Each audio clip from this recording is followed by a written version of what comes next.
Selamat pagi jemaat yang kasih dalam Tuhan. Imanlah kemenangan kita. Imanlah yang memungkinkan kita untuk berkenan kepada Tuhan karena kita percaya kepadanya dan percaya kepada firman Tuhan. Kita tidak bisa berkata bahwa saya percaya Yesus, tapi saya tidak percaya Alkitab. Itu nonsens. Karena kita bisa mengenal Yesus dari firman Tuhan. Jadi kalau kita bilang kita mau percaya kepada Yesus Kristus, itu berarti kita percaya kepada firman-Nya. Dan itu yang mau kita lakukan pada pagi ini. Kalau kita siap semua, amin jemaat sekalian. Kita mau belajar firman Tuhan dan saya ajak kita untuk membuka Alkitab kita. Saya ajak kita untuk melanjutkan pembahasan firman Tuhan di dalam Matius pasalnya yang ke-13.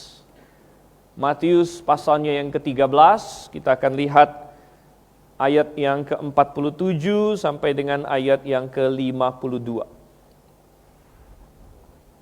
Kalau Anda mengikuti kebaktian di Grafe ini, tentu Anda tahu bahwa dalam khotbah saya, kita sedang mempelajari kitab Matius secara sistematis, dan kita sudah lihat perikop per perikop.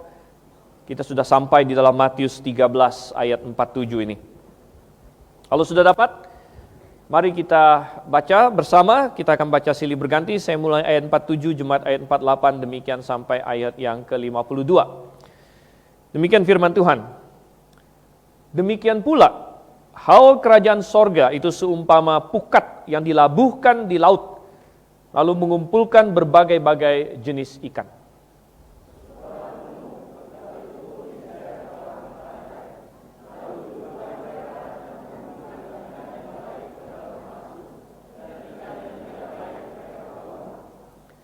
Demikianlah juga pada akhir zaman, malaikat-malaikat akan datang memisahkan orang jahat dari orang benar.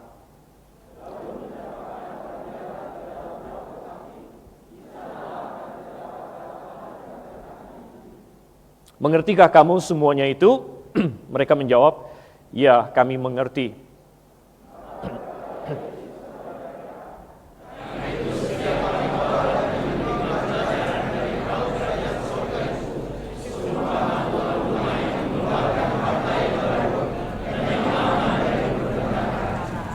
Mari kita bersatu dalam doa.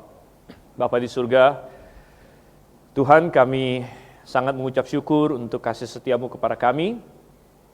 Tuhan, di hadapan kami ada firman-Mu, ada harta yang begitu berharga Tuhan. Ada pedoman yang begitu indah, yang berasal dari Engkau, pencipta yang absolut, yang bisa menjadi jangkar bagi kami di tengah dunia yang begitu tidak pasti, yang penuh dengan hal-hal yang menyesatkan, penuh dengan ombak dan angin, hingga kami tidak tahu di mana kami harus berdiri. Namun kami memiliki firman-Mu yang begitu indah, begitu jelas, dan kami memohon agar Roh Kudus yang akan menuntun kami kepada segenap kebenaran Tuhan. Kami berdoa dan kami yakin Engkau mendengarkan dalam nama Yesus Kristus. Amin. Iya, Bapak Ibu Saudara yang kasih Tuhan, perikop yang baru saja kita baca ini adalah perumpamaan ke-7 di pasal ini. Dan memang Matius pasal 13 sering dianggap sebagai salah satu pasal perumpamaan yang agung di dalam Alkitab, karena di dalamnya Tuhan Yesus mengutarakan 7 perumpamaan, dan kita sudah lihat 6 dari antaranya. Dan ini adalah yang terakhir, yang pemuncak boleh dikatakan, di mana Tuhan memakai perumpamaan untuk menutup seri pelajaran atau pengajaran yang Dia sampaikan di sini. Dan kita tahu, kita sudah sering katakan bahwa salah satu kata kuncinya adalah di ayat yang ke-11. Kalau Anda intip sebentar, masih di pasal ini, ayat 11, jawab Yesus, kepadamu diberi karunia untuk mengetahui rahasia kerajaan sorga, tapi kepada mereka tidak. Dan kita tahu bahwa Tuhan Yesus mengucapkan pengajaran perumpamaan-perumpamaan ini sebagai respon kepada orang-orang Yahudi yang menolak Dia sebagai Mesias mereka. Sesudah membuktikan dirinya melalui kelahirannya, melalui Dia dicobai di padang gurun, kemudian ketika Dia dibaptis, itu adalah pengurapan Dia yang langsung dari sorga. Di kelas saya barusan memberitahu bahwa Yesus, titel Dia adalah Kristus atau Mesias. Mesias itu artinya yang diurapi. Tapi Anda tahu bahwa Tuhan Yesus tidak pernah diurapi oleh manusia. Dia adalah Kristus, dia adalah Mesias, dia adalah yang diurapi sebenarnya. Dan kalau kita lihat di Perjanjian Lama, raja diurapi. Waktu Saul diangkat menjadi raja, dia diurapi. Waktu Daud diangkat menjadi raja, dia diurapi. Imam diurapi. Waktu Harun diangkat menjadi imam, dia diurapi. Dan Nabi juga diurapi. Tapi Yesus Kristus yang titelnya adalah Sang yang diurapi, Mesias atau Kristus, dia tidak pernah diurapi, saudara kasih Tuhan. Bagaimana mungkin Sang yang diurapi itu kok tidak pernah diurapi?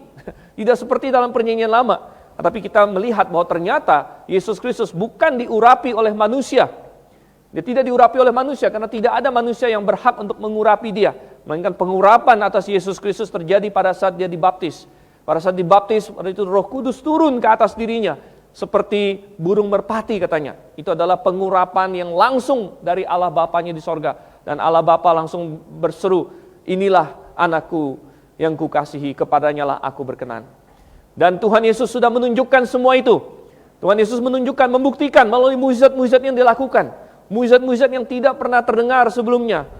Mulai dari menyembuhkan orang kusta, mencelikkan mata orang buta yang adalah spesialis Tuhan Yesus, tidak pernah ditiru oleh yang lain, membangkitkan orang mati dan lain sebagainya.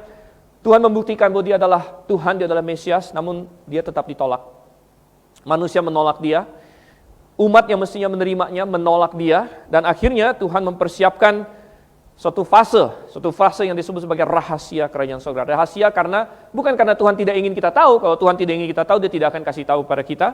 Tapi rahasia maksudnya adalah sebelumnya belum disingkapkan. Dalam Perjanjian Lama belum disingkapkan. Namun sekarang Tuhan menyingkapkannya kepada kita. Dan kita sudah melihat bagaimana di dalam masa rahasia kerajaan sorga ini, Injil akan diberitakan, benih akan ditaburkan. Ya, kemudian selain kebenaran ditaburkan, ada kejahatan, kesesatan ditaburkan juga. Dan kemudian Tuhan sudah kasih tahu bagaimana banyak orang akan menyelewengkan, menyimpangkan kebenaran itu. Sehingga yang tadinya biji sesawi berubah menjadi pohon. Yang tadinya tepung yang murni akan dikamiri oleh ragi dan sebagainya. Namun Tuhan juga memberitahu bahwa yang murni masih akan tetap ada. Mutiara kebenaran, harta yang tersimpan yang berharga. Yang terakhir di sini, perumpamaan yang ketujuh, Tuhan memberitahu akhir dari semuanya.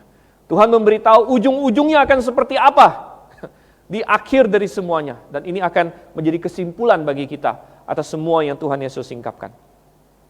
Baik, dan dari perumpamaan yang ketujuh ini, kita akan bisa belajar, saya akan membagi menjadi dua.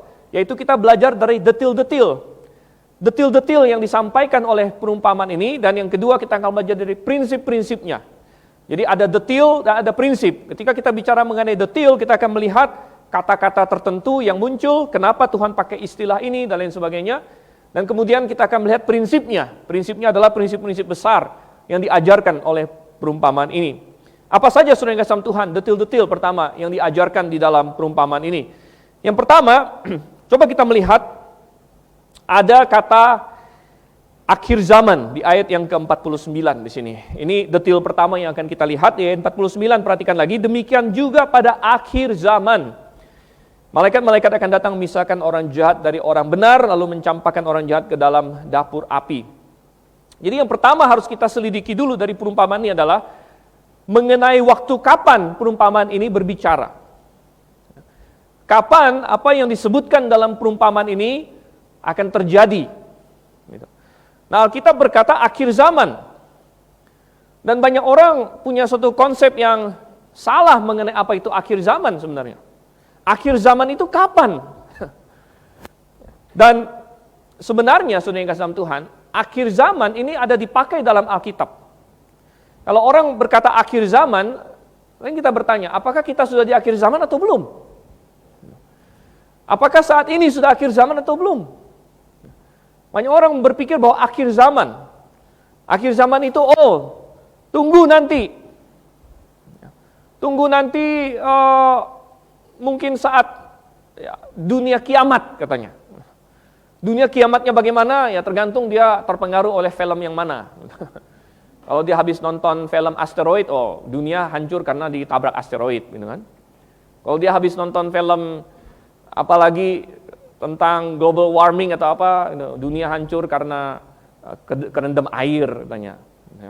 Kalau dia habis nonton entah film apa lagi, dunia hancur karena ini, karena itu, karena ini, karena itu. Oh, saudara yang kasih Tuhan, akhir zaman itu apa? Gitu. Coba kita definisikan secara alkitabiah. Apa yang Alkitab katakan mengenai akhir zaman? Kalau kita lihat dalam bahasa aslinya, akhir zaman di sini berasal dari kata sunteleia. Ya.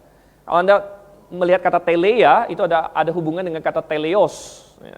Orang grafe mestinya tahu ya teleos. Nah, kita toteleon mungkin Anda pernah dengar toteleon, ya, artinya yang sempurna atau yang lengkap. Ya. Sunteleia di sini ya, berarti semacam akhir atau pemuncak dari zaman, dari kata aion di sini. Aion. Jadi sunteleia aionos. Dan istilah ini dipakai beberapa kali di dalam Alkitab bahkan. Salah satu yang sangat menarik, coba kita buka dalam Ibrani. Ya, Ibrani pasalnya yang ke-9, ayatnya yang ke-26. Ya. Ini kata yang sama persis dipakai, yaitu sunteleia aion, akhir zaman. Saya akan bacakan Ibrani 9 ayat 26. Sebab jika demikian, ia harus berulang-ulang menderita sejak dunia ini dijadikan. Maksudnya kalau Tuhan Yesus itu seperti imam-imam yang lain. Ya, imam-imam yang lain tiap tahun memberikan korban. Tetapi sekarang ia hanya satu kali saja menyatakan dirinya pada zaman akhir. Ini kata yang persis sama dalam bahasa aslinya. Ia hanya satu kali saja menyatakan dirinya pada zaman akhir untuk menghapuskan dosa oleh korbannya. Kapan ini terjadi? Bahwa Yesus menghapuskan dosa oleh korbannya satu kali. Itu terjadi pada saat dia disalib di atas kayu salib, saudara kasih Tuhan. Jadi sebenarnya Alkitab, dan ini bukan satu-satunya ayat, kita bisa buka banyak yang lain, tapi cukup. Sebenarnya Alkitab mengatakan bahwa sejak kedatangan Yesus yang pertama, kita sudah masuk kepada akhir zaman sebenarnya. Sejak kedatangan Yesus yang pertama, kita sudah masuk ke akhir zaman. Mengapa? Karena nubuat-nubuat di dalam perjanjian lama sudah digenapi pada diri Yesus Kristus. Nubuat yang sudah 6.000 tahun yang lalu di Eden diberikan, bahwa dari keturunan perempuan akan lahir yang meremukkan kepala ular, itu sudah digenapi pada diri Yesus Kristus. Sehingga ketika Yesus Kristus datang pertama kali, dan dia mati di kayu salib, menanggung korban, sebenarnya kita sudah masuk kepada akhir zaman. Dan kalau orang Israel mau menerima Yesus Kristus, kita sudah sering kali tekankan, kalau orang Israel menerima Yesus Kristus, maka tidak lama setelah Yesus datang dan disalib itu, tidak lama setelah itu, Yesus akan kembali lagi mendirikan kerajaan 1000 tahun. Jadi sebenarnya kerajaan 1000 tahun itu tidak lama mestinya terjadi setelah Yesus Kristus datang ke dalam dunia pertama kali mati di kayu salib. Oleh karena itu mereka berkata, Tuhan Yesus menyerukan, Yohanes Pembaptis menyerukan, bertobatlah sebab kerajaan sorga sudah dekat. Sudah dekat.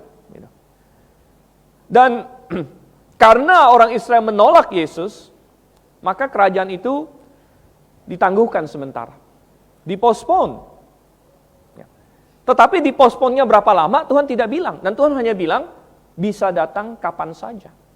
Sehingga apa yang Tuhan serukan tetap benar, bahwa kerajaan sorga sudah dekat. Sudah dekat dalam pengertian bisa terjadi kapan saja. Bisa serentetan peristiwa itu bisa terjadi kapan saja. Tuhan Yesus bisa datang kembali kapan saja, dan kemudian akan segera masuk ke dalam masa kesusahan selama 7 tahun, dan habis itu kerajaan sorga, kerajaan 1000 tahun itu. Oleh karena itu, semenjak kedatangan Yesus yang pertama, sebenarnya Tuhan sudah menghitung ini sudah zaman akhir. Karena sudah tidak ada apa-apa lagi yang ditunggu sebenarnya, tidak ada apa-apa lagi yang harus berbeda dengan waktu Daniel. Waktu Daniel dia berdoa sama Tuhan, Tuhan kapan engkau memulihkan Yerusalem? Tuhan kasih tahu dia, Daniel, sebelum Yerusalem benar-benar dipulihkan, pulih yang benar-benar pulih, karena memang waktu itu Yerusalem akhirnya pulih, tapi pulih fisik saja, diizinkan oleh Koresi, tapi pulih yang benar-benar pulih menjadi pusat kerajaan Tuhan, itu masih ada 70 kali 7 tahun lagi. 70 kali 7 tahun lagi, ada 490 tahun. Jadi orang yang anaknya Daniel misalnya, kita nggak tahu Daniel punya anak atau enggak, kita bahkan nggak tahu dia punya istri atau enggak. Tapi siapapun misalnya keturunan setelah Daniel, mereka tidak bisa berkata bahwa Mesias bisa datang atau akhir dunia bisa terjadi sudah dekat. Tidak bisa, mereka tidak bisa berkata demikian. Karena mereka melihat nubuat Daniel, mereka berkata masih ada 70 kali 7 tahun lagi. Tetapi ini berbeda dengan kita hari ini. Yang bisa benar-benar berkata bahwa ini bisa terjadi kapan saja. Ini sudah dekat karena kita sudah hidup di akhir zaman. Tapi di antara semua akhir zaman ini, tentu ada peristiwa-peristiwa yang berbeda-beda. Nah, coba kita kembali ke Matius 13 di sini. Di titik mana di akhir zaman itu hal ini akan terjadi? Perhatikan di ayatnya yang ke 49 tadi dan 50. Demikianlah juga pada akhir zaman, malaikat-malaikat akan datang memisahkan orang jahat dari orang benar, lalu mencampakkan orang jahat ke dalam dapur api. Kadang-kadang ada orang yang berpikir bahwa ini berbicara mengenai rapture atau pengangkatan. Tetapi ini bukan berbicara mengenai rapture atau pengangkatan. Karena pada saat pengangkatan, orang jahat belum dicampakkan ke dapur api. Melainkan yang terjadi pada saat pengangkatan adalah orang benar yang diangkat. Orang yang percaya Yesus yang diangkat. Jadi kapan ini akan terjadi? Ini akan terjadi pada akhir tribulasi. Ini akan terjadi, ini akan digenapi pada akhir tribulation. Jadi sesudah masa gereja selesai, kita akan masuk kepada 7 tahun kesusahan, dan pada akhir 7 tahun kesusahan itu, apa yang dinubuatkan di sini akan terjadi. Nah, mungkin ada yang berkata, bukankah rahasia kerajaan sorga mengacu kepada masa gereja? Benar, tapi bukan hanya kepada masa gereja. Karena rahasia kerajaan sorga berbicara kepada masa di mana kerajaan sorga itu masih ditolak oleh Israel. Ingat, pemicu Tuhan Yesus mengutarakan 7 perumpamaan ini adalah orang Israel menolak. Dan nabi-nabi di PL akan sangat kebingungan kalau mereka tahu bahwa bangsa Israel menolak Mesias mereka sendiri. Mereka akan sangat geleng-geleng kepala. Daniel akan geleng-geleng kepala. Yeremia akan geleng-geleng kepala. Mereka akan sulit untuk menerima bahwa ternyata Mesias yang mereka nanti-nantikan itu ditolak oleh bangsa mereka sendiri. Tetapi masa penolakan ini adalah masa rahasia kerajaan sorga, dan itu meliputi masa gereja utamanya, plus tribulation, karena orang Israel baru akan bertobat di akhir tribulasi, bukan di awal tribulasi. Di akhir tribulasi baru mereka menyadari akan apa yang terjadi dan mereka akan bertobat. Jadi rahasia kerajaan sorga meliputi masa gereja plus masa tribulasi, dan di sini akan digenapi di akhir masa tribulasi. Ketika malaikat-malaikat datang memisahkan orang benar dari orang jahat, dan orang yang jahat akan dilemparkan ke dalam dapur api, dikatakan di situ. Oke, itu adalah detil yang pertama, saudara kasih Tuhan, yang kita pelajari di sini. Ada detil apa lagi? Kata-kata mendetil apa lagi yang bisa kita lihat di sini, yang diajarkan oleh Tuhan Yesus? Coba yang kedua adalah kita melihat di ayat yang pertama, yang ayat 47 maksudnya. Ayat pertama kita ayat 47, yaitu kita melihat laut dan ikan di sini. Yang pertama kita sudah melihat akhir zaman, yang kedua mari kita melihat laut dan ikan. Ayat 47, demikian pula hal kerajaan sorga itu seumpama pukat yang dilabuhkan di laut, lalu mengumpulkan berbagai-bagai jenis ikan. Setelah penuh, pukat itu pun diseret orang ke pantai dan lain sebagainya. Jadi ada laut, ada banyak ikan di laut. Kita tahu bahwa ikan ini nanti melambangkan manusia. Ada yang ikan yang baik, ada ikan yang buruk katanya. Orang yang benar dan orang yang jahat, lalu ada laut. Laut ini apa, saudara kasih Tuhan? Coba kita buka di dalam Wahyu. Nah, dalam Wahyu ini kita dikasih tahu juga, karena ingat bahwa ini akan digenapi di akhir tribulasi, dan kitab Wahyu adalah kitab yang paling banyak bicara mengenai tribulasi. Coba kita lihat Wahyu 17. Wahyu pasal 17, kita lihat ayat yang pertama. Wahyu 17 ayat 1, lalu datanglah seorang dari ketujuh malaikat yang membawa ketujuh cawan itu dan berkata kepadaku, mari ke sini, aku akan menunjukkan kepadamu putusan atas pelacur besar yang duduk di tempat yang banyak airnya itu. Jadi Rasul Yohanes dikasih penglihatan seorang pelacur besar duduk di tempat yang banyak airnya, jadi seperti suatu lautan. Apa makna dari bahwa dia duduk di atas banyak air? Perhatikan di ayat yang ke-15. Ayat yang ke-15 dikatakan, lalu ia berkata kepadaku, semua air yang telah kau lihat, di mana wanita pelacur itu duduk adalah bangsa-bangsa dan rakyat banyak dan kaum dan bahasa. Jadi air yang banyak atau lautan itu melambangkan bangsa-bangsa. Semua bangsa-bangsa di atas muka bumi ini, rakyat orang yang begitu banyak, saudara kasih Tuhan. Dan oleh karena itu cocok bahwa di dalam perumpamaan Tuhan Yesus juga, pukat itu ditaburkan ke laut, yaitu kepada seluruh bangsa di muka bumi ini. Kepada khalayak rakyat manusia di atas muka bumi ini. Pukat itu ditebarkan. Dan kita tahu kenapa Tuhan memakai laut untuk menggambarkan dunia atau bangsa-bangsa. Kalau kita melihat laut sekarang, laut itu selalu gelisah, selalu tidak pernah tenang. Anda pergi ke laut ada satu hal yang pasti, laut memang beda-beda, ada yang asinnya beda, ada yang lebih asin, ada yang kurang asin, ada yang warnanya beda. Tapi satu hal yang pasti, laut itu semua pasti bergerak-bergerak begitu. Ya, saya sebenarnya suka juga naik perahu, tapi setiap kali naik perahu terlalu lama, saya jadi teringat bahwa saya makhluk darat, gitu ya. Karena saya sering pusing, bagi kalau gelombangnya sudah besar. Ya mungkin ada yang beda, yang kalau Pak Suento katanya sering cerita dia lahirnya di perahu katanya, gitu ya. Lahir di perahu, oke, nggak apa-apa. Kalau saya lahir di darat, jadi suka ini naik perahu kemana-mana, tapi begitu udah agak lama, kadang-kadang menyesal juga di tengah jalan, misalnya, gitu kan. Kenapa saya nggak di darat aja gitu kan? Nih, sudah pusing-pusing begini. Tapi laut itu selalu yang konstan adalah dia bergerak terus, dia bergelombang terus. Tidak pernah tenang. Itu menggambarkan memang dunia ini yang tidak memiliki kejelasan dan selalu bergelombang. Tetapi perhatikan, Tuhan bilang di sorga nanti ada laut juga. Tapi coba kita lihat laut yang di sorga seperti apa. Masih di kitab Wahyu, Anda buka bersama dengan saya. Wahyu pasal yang keempat di sini. Wahyu pasal yang keempat ayatnya yang ke-6, Wahyu 4 ayat yang ke-6, di hadapan tahta Allah ada laut juga, tapi laut yang di sorga ini berbeda dengan semua laut di dunia. Apa yang dikatakan laut di sorga? Wahyu 4 ayat 6, dan di hadapan tahta itu ada lautan apa? Kaca bagaikan kristal. Lautan kaca bagaikan kristal. Kira-kira seperti apa lautan kaca bagaikan kristal? Saya sulit membayangkan, tapi yang jelas ini pasti bukanlah laut yang bergelombang-gelombang. Ini laut yang tenang sempurna. Tenang sempurna, dia adalah kaca, ya, seperti kristal katanya di situ. Karena di sorga tidak ada lagi ketidakpastian, tidak ada lagi pergeseran ke sana kemari. Seperti di dunia ini, yang penuh dengan gejolak dan gelombang, dan segala-galanya.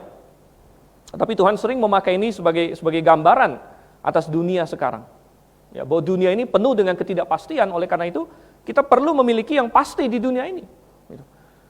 Saya masih ingat bertahun-tahun yang lalu, pernah satu kali diajak Pak Suento, sekali lagi ada beberapa teman yang lain juga dari jemaat, kita pergi mancing katanya menginap. Wah, iklannya seru saudara yang kasih Tuhan. Saya termakan juga gitu kan. Ya. Kita akan pergi ke laut, ya, naik perahu, memancing katanya, semalaman memancing. Ya. Tapi ternyata saya bukan hobi mancing, ada orang hobi mancing. Ya. Saya bukan hobi mancing, ya, jadi akhirnya lebih banyak mencoba tidur sambil terombang-ambing. Gitu, ya.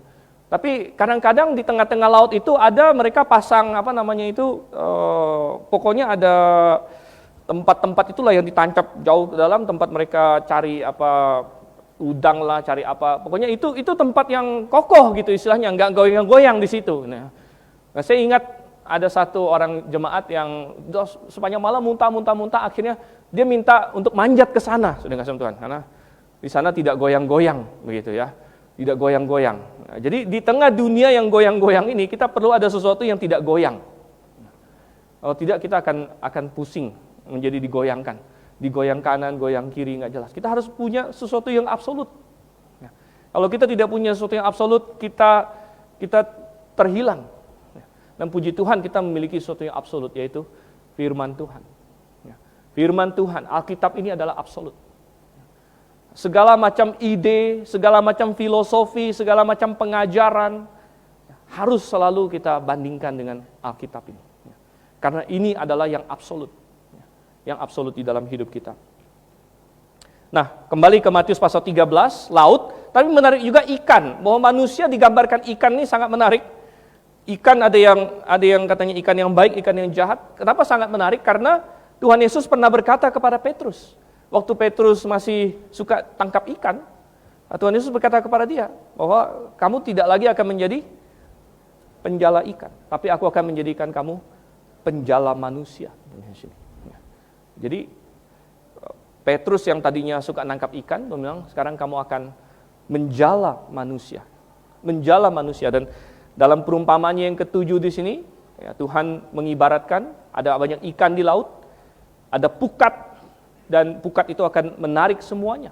Tetapi akan ada ikan yang baik dan ikan yang buruk, yang nanti akan kita bahas juga.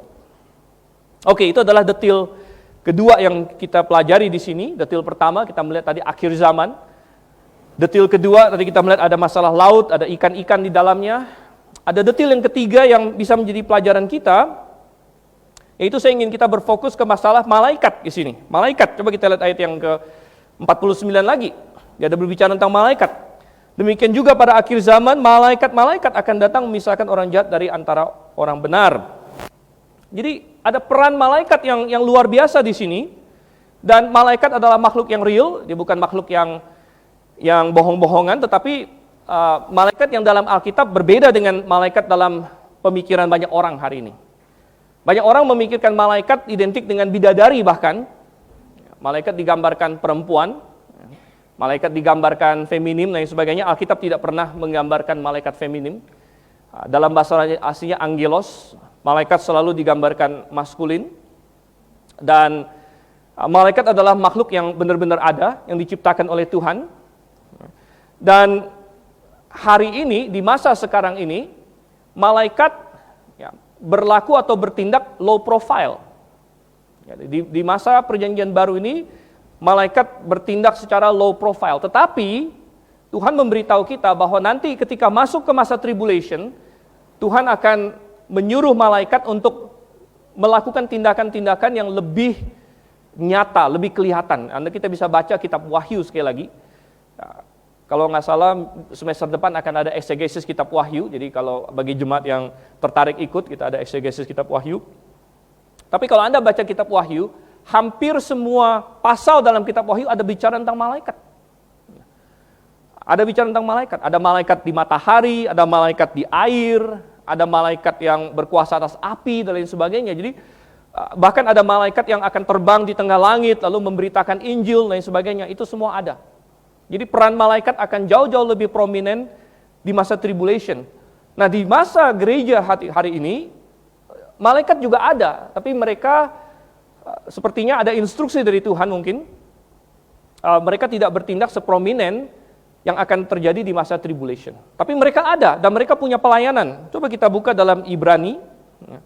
Ibrani pasalnya yang pertama.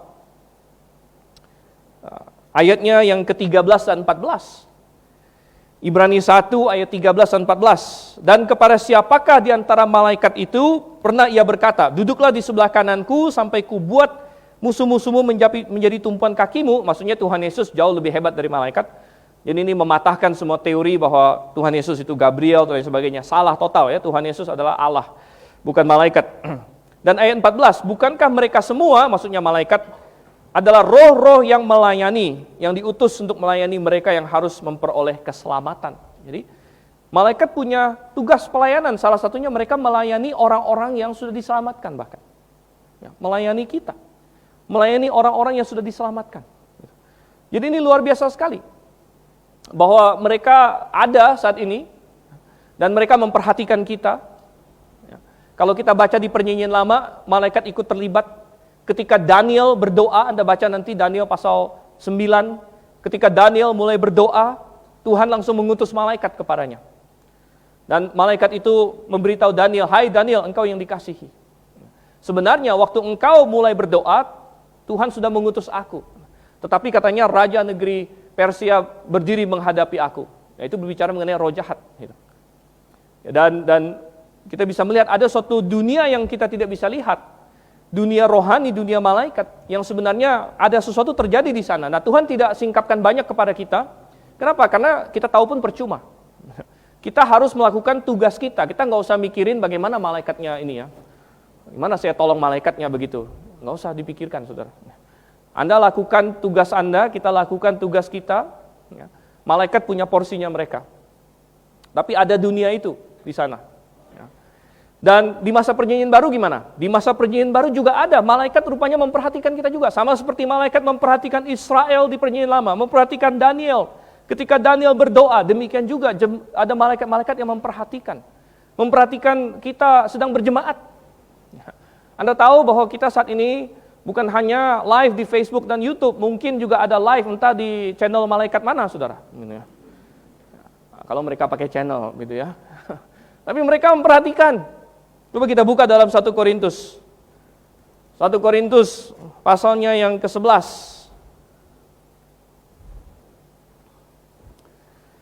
1 Korintus pasal 11.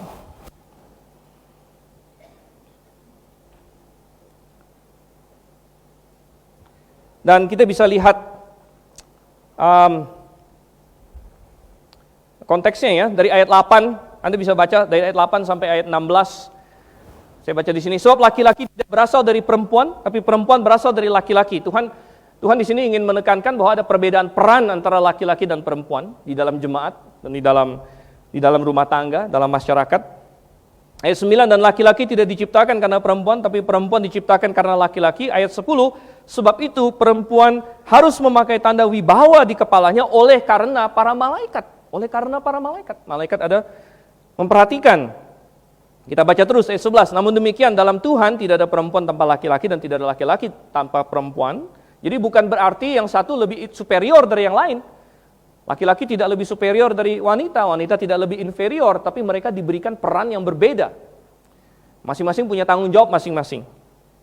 Ayat 12, sebab sama seperti perempuan berasal dari laki-laki, demikian pula laki-laki dilahirkan oleh perempuan dan segala sesuatu berasal dari Allah. Pertimbangkanlah sendiri, patutkah perempuan berdoa kepada Allah dengan kepala yang tidak bertudung? Bukankah alam sendiri menyatakan kepadamu bahwa adalah kehinaan bagi laki-laki jika ia berambut panjang? Tapi bahwa adalah kehormatan bagi perempuan jika ia berambut panjang. Sebab rambut diberikan kepada perempuan untuk menjadi penudung. Tetapi jika ada orang yang mau membantah, kami maupun jemaat-jemaat Allah tidak mempunyai kebiasaan yang demikian. Malaikat tidak bisa melihat hati manusia, yang bisa melihat hati manusia hanya Tuhan. Tetapi malaikat memperhatikan. Bahkan hal-hal eksternal, oleh karena itu, dikatakan hendaklah perempuan memakai tanda wibawa di kepalanya oleh karena para malaikat. Malaikat memperhatikan manusia bahkan. Dan dia memperhatikan orang-orang yang percaya juga. Gitu. Jadi sangat menarik bahwa di masa sekarang ini, malaikat tidak, mungkin Tuhan tidak izinkan atau programnya masih berbeda, mereka tidak muncul secara terlalu prominent. Tapi mereka ada. Dan mereka melayani. Ya. Tetapi nanti, suatu hari nanti, ketika masuk ke masa tribulation, nah di situ ada peperangan terbuka antara Tuhan, antara Kristus dengan Antikristus. Antikristus akan pakai malaikat-malaikatnya dan Tuhan akan kerahkan juga malaikat-malaikatnya, dan di situ akan ada suatu peran yang jauh lebih prominent bagi malaikat-malaikat di masa tribulasi. Nah, Anda bisa membaca itu di dalam kitab Wahyu. Tetapi mari kita ingat akan hal itu hari ini, bahwa jangan kita berpikir, oh saya di kamar sendirian. Anda tidak pernah sendirian. Nomor satu, Tuhan pasti selalu melihat. Tapi nomor dua, selain Tuhan, bisa jadi ada malaikat juga sedang melihat. Ya. Selain Tuhan. Tuhan sudah pasti tahu semua apa yang kita lakukan. Tapi bisa jadi ada malaikat juga. Ada malaikat yang sedang melayani engkau sebagai orang yang percaya. Yang sedang berkata, aduh jangan sampai dia jatuh dalam dosa. Jangan sampai godaan ini menang atas dia. Dan mungkin, ya, saya tidak tahu berapa kali malaikat yang melayani saya kecewa terhadap diri saya, mungkin sering. Tapi terlebih lagi Tuhan. Ya. Kalau Tuhan kecewa atas apa yang saya lakukan. Ya. Tapi kalau kita mengingat terus akan hal ini, maka kita bisa memahami bahwa selain dunia fisik yang kita lihat, ada dunia rohani. Dan ketika kita membuat keputusan, janganlah kita membuat keputusan hanya berdasarkan hal-hal yang kita lihat saja, tapi berdasarkan prinsip-prinsip rohani. Karena justru dunia rohani itu lebih nyata dan lebih akan berlanjut sampai kekekalan dibandingkan dunia fisik kita. Dunia fisik kita, Tuhan bilang, akan lewat, akan lenyap. Makanya janganlah mengasihi dunia ini. Oke, kita kembali ke dalam Matius pasal yang ke-13. Jadi kita sudah melihat beberapa detail di dalam perumpamaan ini. Matius 13 ayat 47 sampai 52 kita melihat ada akhir zaman, ada laut dan ikan, ada malaikat-malaikat dan lain sebagainya. Itu detail-detail yang Tuhan singkapkan. Tapi mari kita masuk ke yang berikutnya, yaitu prinsip-prinsip apa yang mau diajarkan. Ada prinsip-prinsip apa yang mau Tuhan ajarkan lewat perumpamaan yang satu ini. Yang pertama, prinsip yang pertama, Tuhan ingin menegaskan bahwa sampai kepada akhir zaman akan ada orang benar dan orang jahat. Artinya Tuhan memberikan kehendak bebas kepada manusia. Sampai kepada akhir zaman akan ada orang benar dan orang jahat. Dan ini membantah suatu teologi yang namanya postmilenialisme. Nah, kalau Anda pernah belajar teologi atau Anda pernah baca buku-buku, Anda mungkin tahu ada suatu teologi namanya postmilenial. Postmilenialisme berkata bahwa sebelum Yesus Kristus datang nanti, kekristenan akan menang. Kekristenan akan menang dan akan mengkristenkan seluruh dunia. Dan akan menciptakan suatu utopia di atas muka bumi ini, di mana 100% atau nggak usah 100% lah, hampir 100% orang sudah akan dimenangkan. Intinya akan tercipta dunia yang utopia dan itulah kerajaan 1000 tahun dan baru habis itu Yesus Kristus datang katanya. Jadi makanya disebut sebagai postmilenialisme. Ya, postmilenialisme. Jadi Yesus Kristus datang setelah milenium, kekristenan akan berhasil memenangkan dunia ini, akan menciptakan utopia di atas muka bumi ini. Tetapi saudara yang kasih Tuhan, nomor satu, realita tidak mendukung itu. Kekristenan tidak sedang menciptakan utopia di atas muka bumi ini. Muka bumi ini semakin kacau malah, semakin hancur lebur. Jadi nomor satu sudah bertentangan dengan realita, dan nomor dua bertentangan dengan Alkitab memang. Alkitab tidak pernah mengajarkan postmilenialisme. Bahkan apa yang Tuhan Yesus ajarkan di sini bahwa sampai nanti di akhir zaman, sampai nanti di akhir tribulation, akan ada orang benar dan orang jahat. Akan ada orang benar dan orang jahat. Ya. Tidak akan berhasil untuk menyelamatkan atau menobatkan semua orang jahat sampai tidak ada atau hampir tidak ada lagi gitu. Tidak akan terjadi seperti itu. Ya. Melainkan di antara semua bangsa dan lain sebagainya, akan ada yang disebut sebagai ikan yang baik dan ikan yang tidak baik. Orang yang benar dan orang yang jahat. Ini akan terus ada. Dan kita bisa bertanya, kenapa demikian? Kenapa sampai akhir zaman akan terus ada seperti ini? Bukankah Injil gencar diberitakan? Bukankah kebenaran disiarkan terus-menerus? Oh iya. Tetapi ini akan terjadi karena manusia tidak kehilangan kehendak bebas. Karena Tuhan tidak menciptakan manusia sebagai robot gitu. Bahwa ya manusia punya kehendak bebas. Ya, Tuhan ciptakan manusia punya kehendak bebas dan oleh karena itu manusia bisa memilih. Injil diberitakan, Injil tidak dipaksakan. Dan sampai ke akhir zaman akan ada orang yang percaya, ada orang yang menolak. Firman Tuhan diberitakan. Kebenaran diberitakan. Tapi Tuhan tidak akan paksa kamu.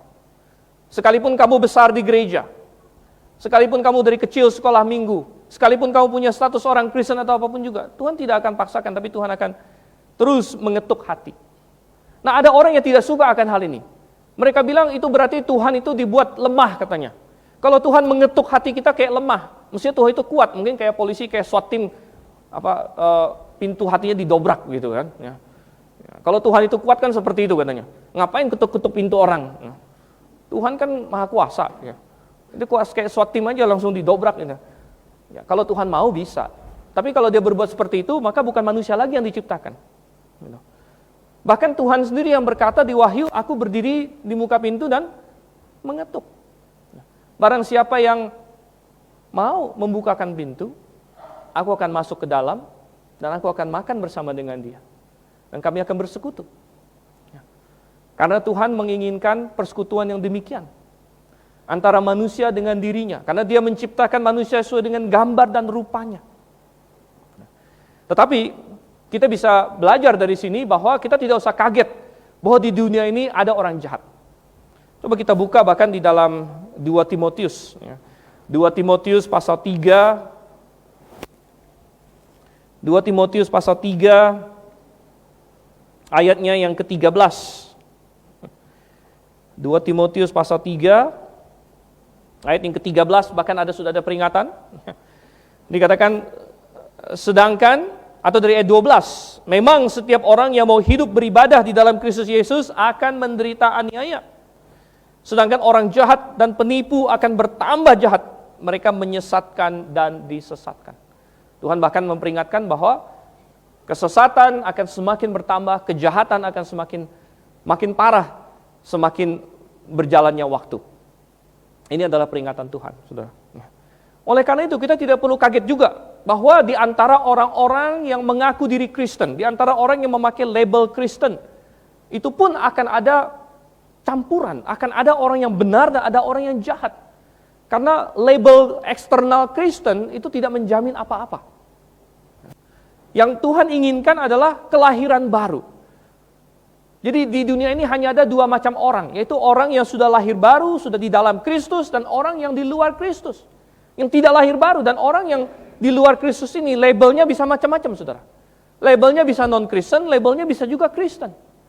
Tapi itu tidak ada efeknya selama dia di luar Kristus, selama dia belum lahir baru, selama dia belum benar-benar diselamatkan.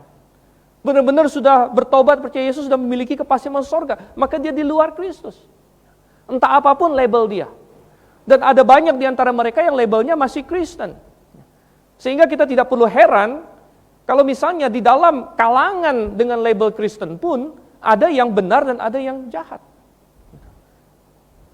Karena saudara yang kasih dalam Tuhan, orang yang benar bukan benar hanya karena kehebatan dirinya, tapi orang yang benar tadinya juga orang jahat, tapi mereka sudah dibenarkan.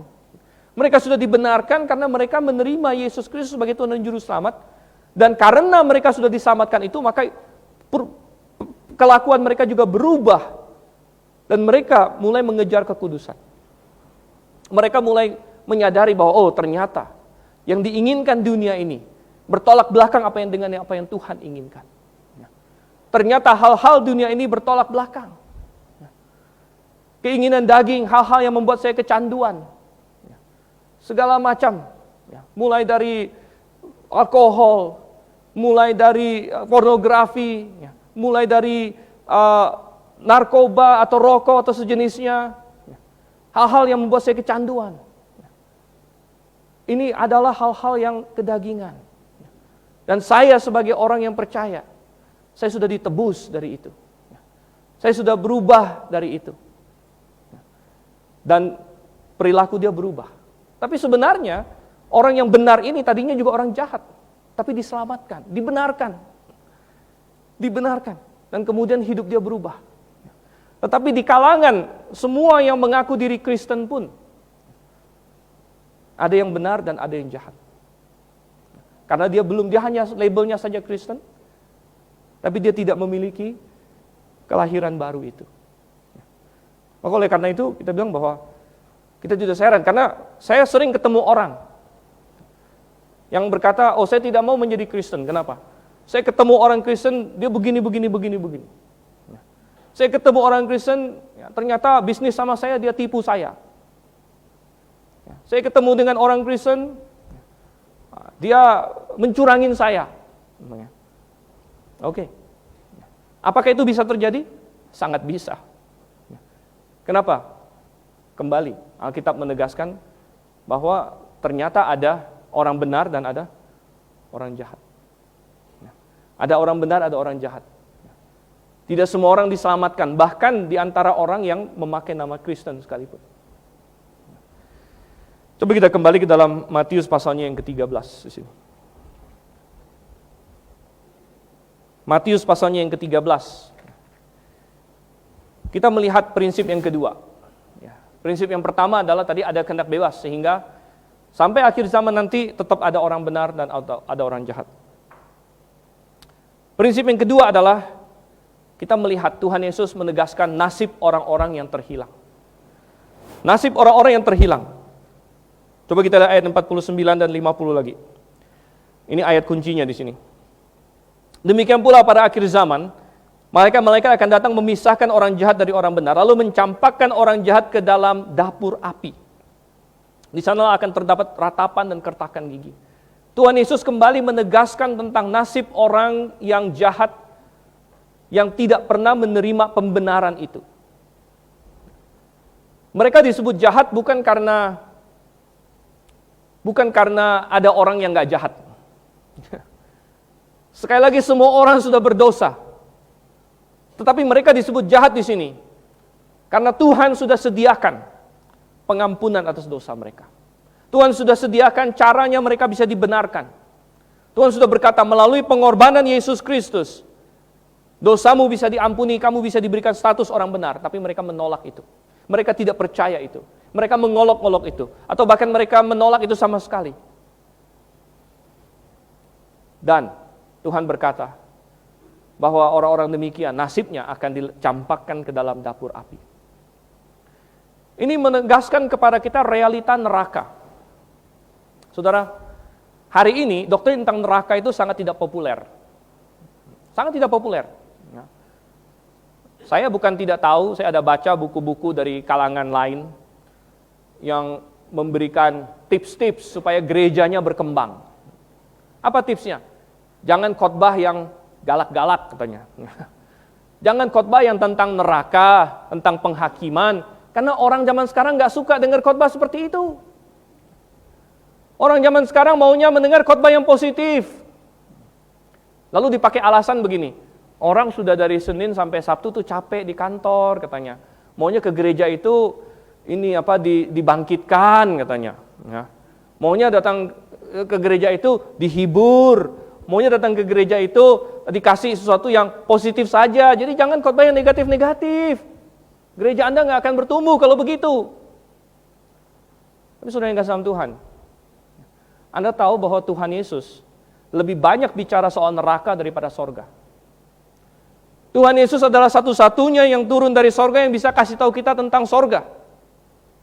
Kalau Anda hari ini dengar kata siapa tentang sorga, oh ada anak laki-laki, a boy about heaven, macam, ya, itu bohong semua. Ya.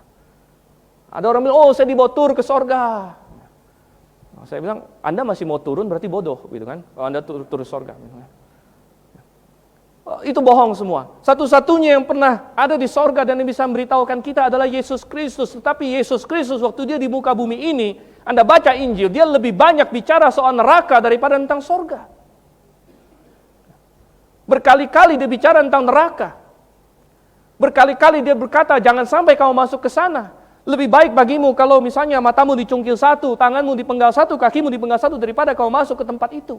Dengan berbagai cara dia menggambarkan neraka. Dia menggambarkan neraka sebagai dapur api. Dia menggambarkan neraka sebagai tempat siksaan. Dia menggambarkan neraka sebagai tempat kegelapan. Dan lain sebagainya.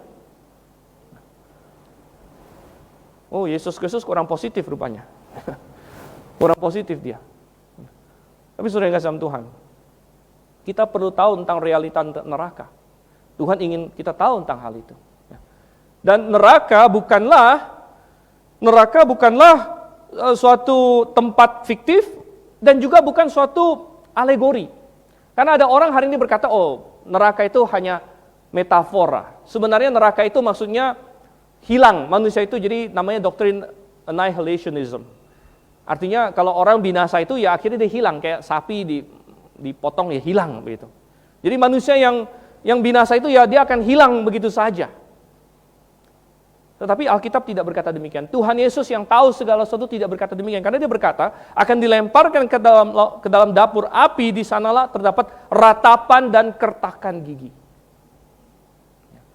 Ada ratapan dan kertakan gigi berarti ada consciousness, ada kesadaran diri di dalam neraka. Mereka bisa menyesal. Mereka bisa merasakan hilangnya pengharapan. Oh saudara yang kasih Tuhan, ini adalah tempat yang mengerikan. Ini adalah tempat yang mengerikan. Dan sekalipun segala macam tur sorga, tur neraka itu bohongan semua, kadang-kadang saya berpikir, andai kata Tuhan mau izinkan orang Kristen rame-rame tur ke neraka, mungkin ada bagusnya juga, walaupun nggak mungkin. Gitu ya. Kenapa?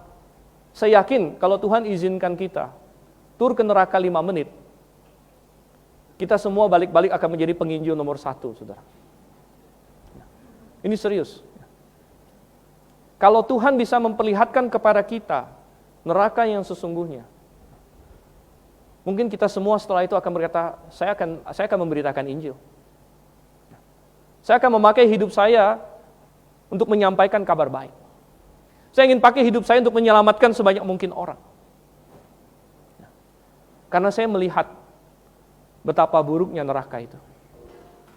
Tetapi pertanyaan kita adalah, mengapa kita harus menunggu Tuhan bahwa kita lihat neraka? Kenapa tidak cukup apa yang firman-Nya katakan?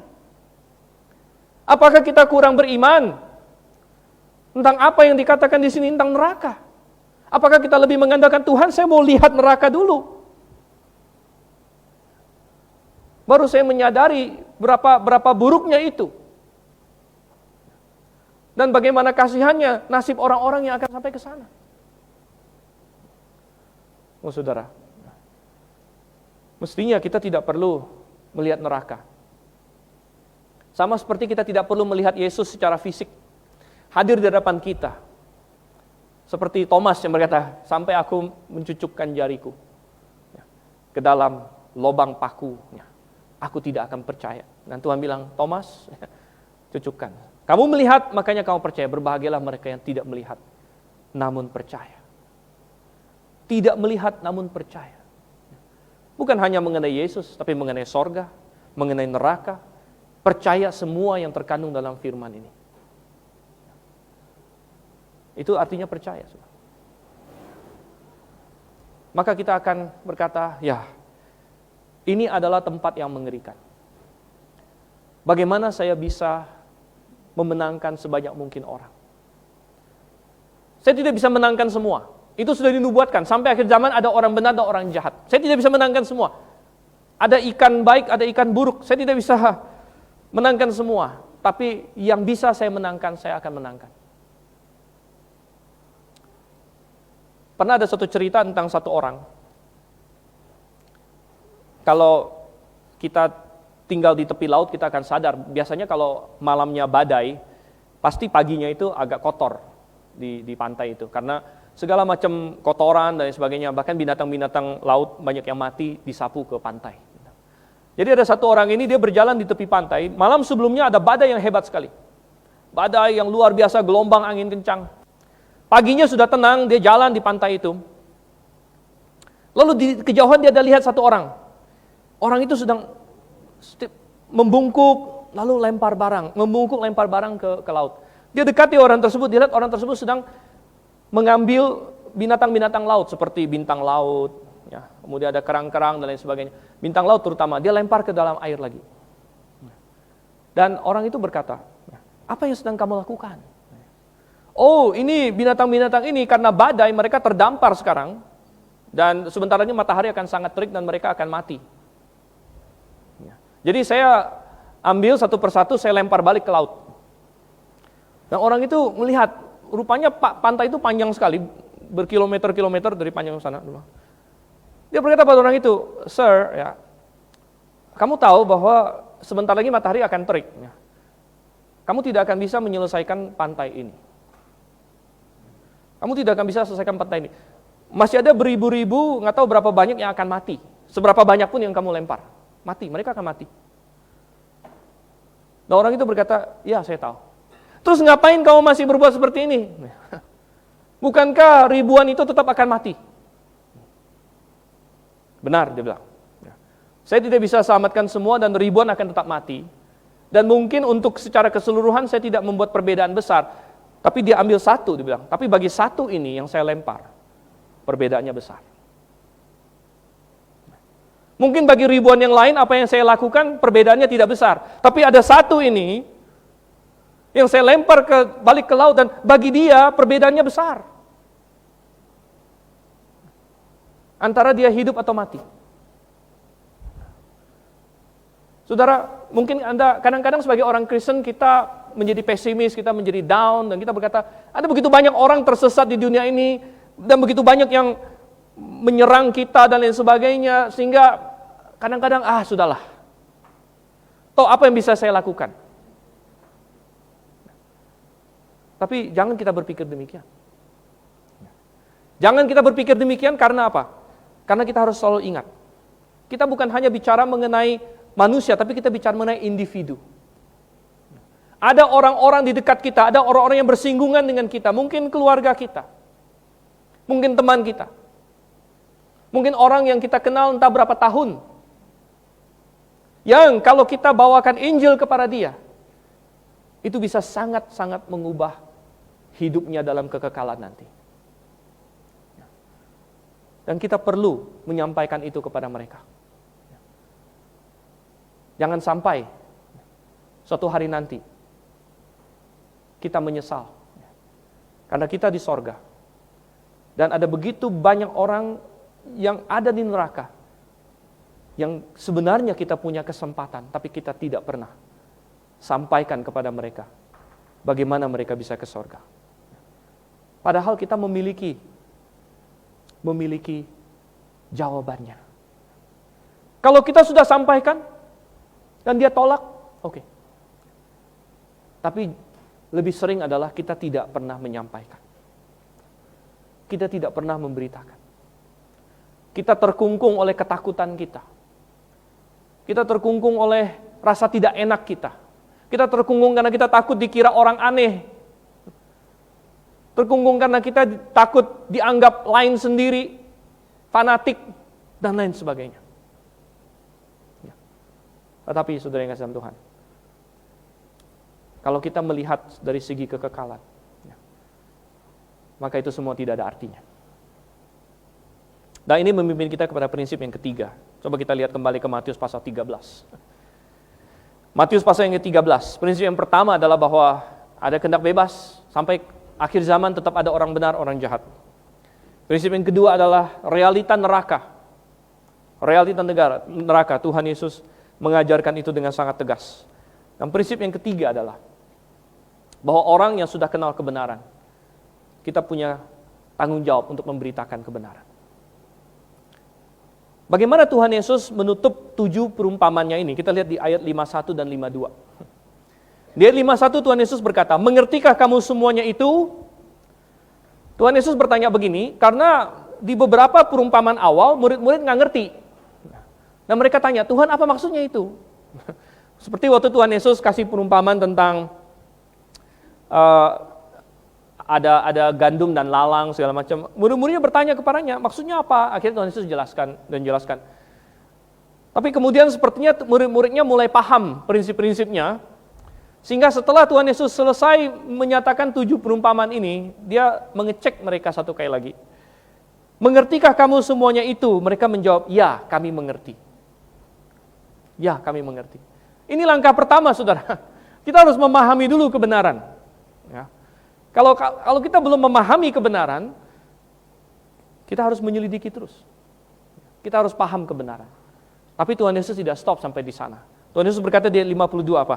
Maka berkatalah Yesus kepada mereka, karena itu setiap ahli Taurat yang menerima pelajaran dari hal kerajaan sorga itu seumpama tuan rumah yang mengeluarkan harta yang baru dan yang lama dari perbendaharanya.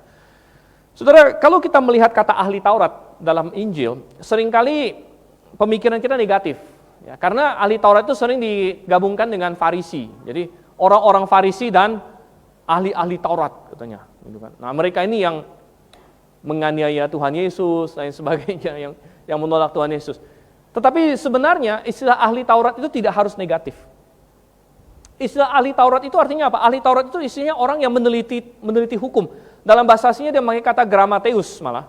Gramateus itu artinya seorang ahli tulis, juru tulis. Jadi karena zaman itu merekalah yang ahli membaca dan menulis, jadi mereka punya tugas sebenarnya untuk menyalin perjanjian lama. Jadi mereka disebut ahli Taurat, mereka adalah orang-orang yang mempelajari Alkitab sebenarnya. Dan walaupun banyak di antara mereka kacau, tapi tidak semuanya kacau. Dan Tuhan Yesus ada memakai istilah ahli Taurat secara positif. Coba kita buka di Matius pasal 23. Matius pasal 23. Ini untuk merehabilitasi image ahli Taurat. Matius 23 ayat 34. Matius 23 ayat 34 dikatakan, sebab itu lihatlah, aku mengutus kepadamu nabi-nabi, orang-orang bijaksana dan ahli-ahli Taurat.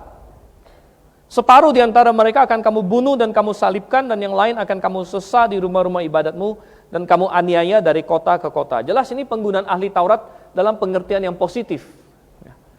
Dan dalam pengertian yang positif inilah, Tuhan di akhir dari perumpamaannya berkata bahwa sebenarnya kamu yang sudah mengerti kebenaran, kamu sekarang adalah ahli Taurat. Kamu adalah orang yang meneliti firman Tuhan.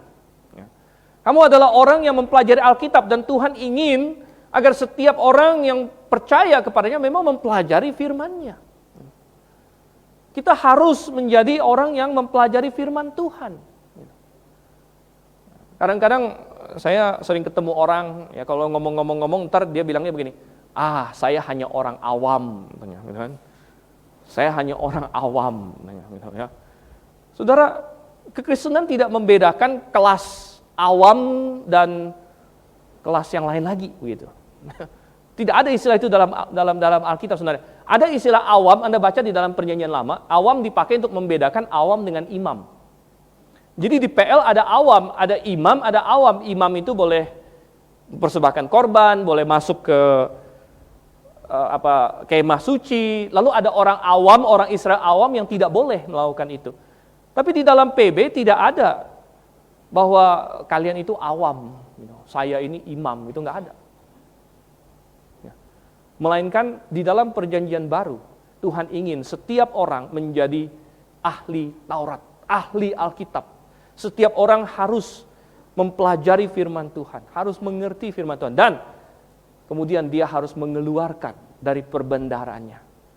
Dia harus membagikannya. Apa katanya? Harta yang baru dan yang lama.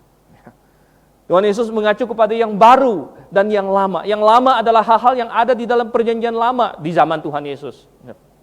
Ada di perjanjian lama. Tapi kemudian Tuhan mulai singkapkan kebenaran-kebenaran baru, kebenaran perjanjian baru. Ini juga kita pahami. Dan kita mengerti perbedaan dispensasi. Ada prinsip-prinsip dalam perjanjian lama, ada prinsip-prinsip dalam perjanjian baru. Dan kita bisa sintesiskan semua itu. Dan kita menyampaikan kebenaran itu kepada orang-orang.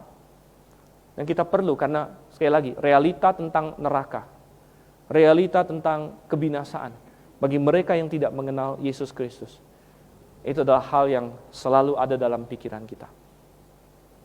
Ada banyak prinsip yang Tuhan ajarkan. Maukah kita melakukannya? Mari kita berdoa.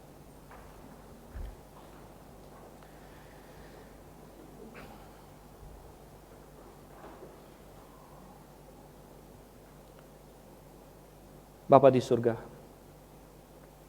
Tuhan, Engkau sudah memberitahu kami bahwa karena Engkau memberikan kami kehendak bebas, maka setiap kami bisa memiliki pilihan. Setiap kali kami bisa memutuskan untuk menerima dan percaya kepada firman-Mu atau menolaknya. Tuhan, jikalau ada di tempat ini yang belum menerima keselamatan, kelahiran kembali itu, Engkau yang kiranya pimpin. Engkau yang mengetuk hatinya terus. Dan Tuhan, kami yang sudah diselamatkan pun, dalam tiap-tiap langkah hidup kami membuat keputusan untuk hidup sesuai dengan firman-Mu atau tidak. Dalam tiap-tiap momen keputusan, kami membuat keputusan-keputusan Tuhan. Apakah kami mau menyerah kepada kedagingan, atau kami mau hidup sesuai dengan roh? Apakah kami mau pilih kebenaran, atau kami mau mengikuti ketidakbenaran? Setiap momen keputusan, kami membuat keputusan, Tuhan. Dan pimpinlah kami. Tolong kami, ingatkan kami akan firman-Mu, prinsip-prinsip yang ada di dalamnya. Dan terutama bahwa kalau kami sudah mengenal kebenaran, maka kami punya tanggung jawab untuk mengeluarkan harta benda yang indah itu untuk dibagikan kepada sebanyak mungkin orang. Tolong kami Tuhan. Kami berdoa dalam nama Yesus Kristus. Amin.